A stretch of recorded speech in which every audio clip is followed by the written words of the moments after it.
छत्तीसगढ़ सरकार प्रदेश के दूरस्थ जनजातीय और सीमावर्ती क्षेत्रों में मोबाइल नेटवर्क और इंटरनेट सेवाओं के विस्तार पर तेजी से काम कर रही है। इसी उद्देश्य से मुख्यमंत्री विष्णुदेव साय ने नई दिल्ली में केंद्रीय संचार मंत्री ज्योतिरादित्य सिंधिया से मुलाकात कर डिजिटल भारत निधि योजना के तहत 2305 नए मोबाइल टावर्स की मंजूरी देने का अनुरोध किया।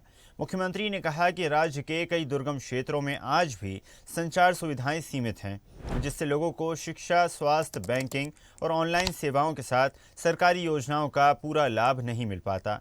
नए मोबाइल टावर स्थापित होने से इन क्षेत्रों में रहने वाले लोगों को तेज़ और भरोसेमंद मोबाइल नेटवर्क उपलब्ध होगा। बैठक के दौरान मुख्यमंत्री ने मोबाइल टावर्स की स्वीकृति देने के लिए केंद्र सरकार का आभार भी जताया। उन्होंने कहा कि विशेष रूप से बस्तर और अन्य नक्सल प्रभावित क्षेत्रों में बेहतर नेटवर्क से विकास की गति तेज होगी और प्रशासनिक सेवाओं की पहुंच भी मजबूत होगी। चलिए खबर पर अधिक चर्चा करते हैं। सहयोगी हिमांशु हमारे साथ जुड़ गए हैं। हिमांशु, सीएम विष्णुदेव साय दिल्ली के दौरे पर रहे, जहां पर उन्होंने केंद्रीय नेतृत्व से मुलाकात की, संगठन के बारे में चर्चा की, साथ ही साथ छत्तीसगढ़ के विकास को लेकर भी चर्चा की गई। और जिस प्रकार जानकारी प्राप्त हो रही है, टेलीकॉम सेवाओं को लेकर, संचार सेवाओं को लेकर खास तौर पर मंथन किया गया। देखिए, छत्तीसगढ़ के मुख्यमंत्री विष्णुदेव साय का दिल्ली 3 दिवसीय दौरा था और इस दौरे में काफी अहम विकास की बात, छत्तीसगढ़ के मुद्दों की बात अलग अलग केंद्रीय राज्य मंत्री से हुई है।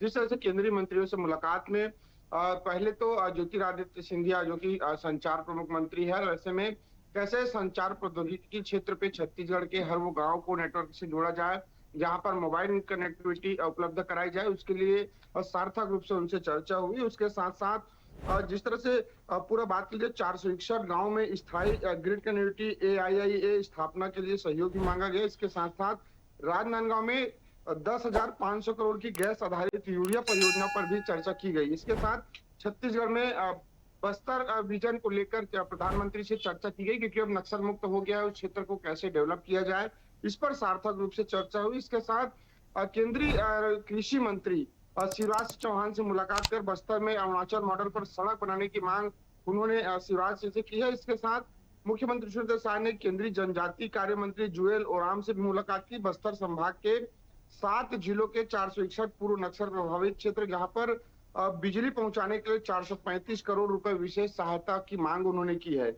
इसके साथ साथ सीएम साय ने केंद्रीय खाद्य मंत्री प्रहलाद जोशी से मुलाकात कर छत्तीसगढ़ से 5 लाख मीट्रिक टन चावल के शीघ्र उठाव तथा हर महीने पर्याप्त रेलवे ट्रैक उपलब्ध कराने का आग्रह किया है। यानी छत्तीसगढ़ के मुख्यमंत्री ऐसे तमाम केंद्रीय मंत्री, चाहे खाद्य मंत्री हो, रेलवे मंत्री हो, सूचना प्रौद्योगिकी मंत्री हो, चाहे सड़क निर्माण को लेकर हो, और चाहे प्रधानमंत्री नरेंद्र मोदी हो, सभी से मुलाकात कर छत्तीसगढ़ के कैसे बस्तर के क्षेत्रों को अब नक्सल मुक्त किए जाने के बाद कैसे विकास किया जाए, वहां पर डेवलपमेंट कैसे स्थापित किया जाए, अब छत्तीसगढ़ में रेल परियोजनाओं को कैसे बढ़ाई जाए, तो तमाम मुद्दों के पर छत्तीसगढ़ के विकास के लिए बातचीत उन्होंने की है। तो अब कहीं ना कहीं एक बड़ी सौगात छत्तीसगढ़ के लिए सकारात्मक रूप से केंद्रीय मंत्रियों ने सहमति जताई है।